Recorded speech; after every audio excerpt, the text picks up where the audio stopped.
Donc, après avoir énoncé toutes les informations dont nous avons besoin pour la mise en place de notre exemple, de notre étude de cas, nous allons maintenant lancer notre application MS Project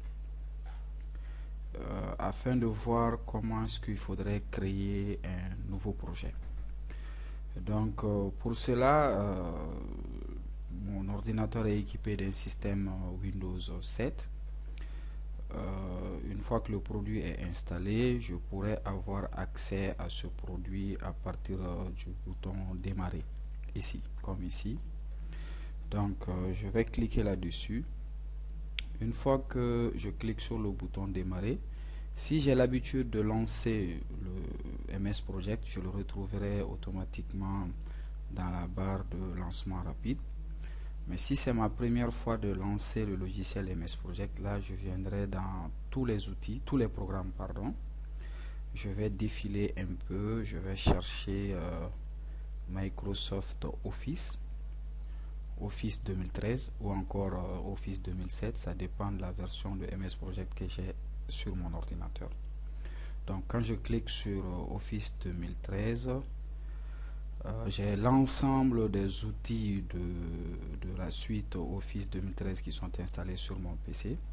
Et là, je vais sélectionner Project 2013. Donc, il va se lancer. Au lancement de l'application, automatiquement, un nouveau projet exemple est déjà créé et qui porte le nom de projet 1. Que je ferai par la suite comment le donner un nom approprié.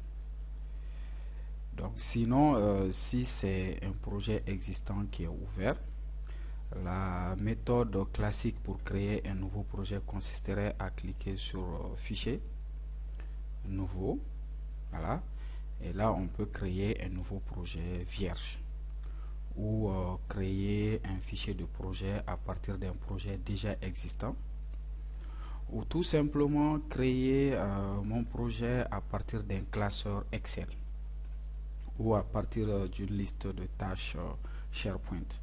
En fait, SharePoint, c'est aussi un logiciel qui collabore parfaitement avec MS Project. Mais dans notre cas ici présent, nous n'allons pas voir comment utiliser SharePoint. Dans ce cours, nous allons voir comment créer un projet vide et comment créer un nouveau projet à partir d'un projet existant et éventuellement comment créer un projet à partir d'un fichier Excel. Pourquoi un fichier Excel? Parce que avant l'utilisation de MS Project, beaucoup d'entre nous utilisaient Excel pour mettre en place leur planning.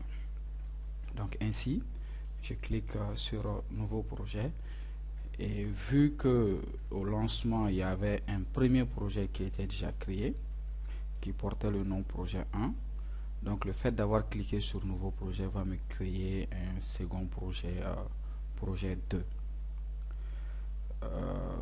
Maintenant, pour lui donner un nom approprié, il suffirait tout simplement de recliquer sur fichier, cette fois-ci de faire enregistrer sous, parcourir.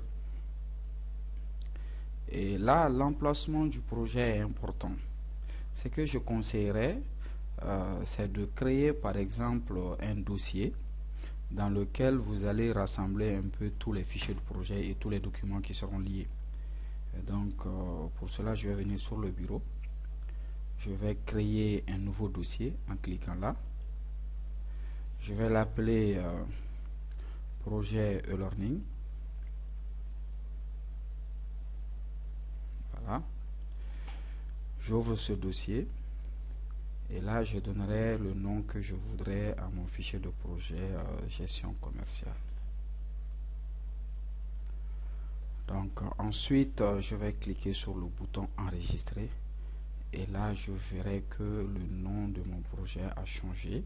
Ce n'est plus projet 2, c'est gestion commerciale.mpp.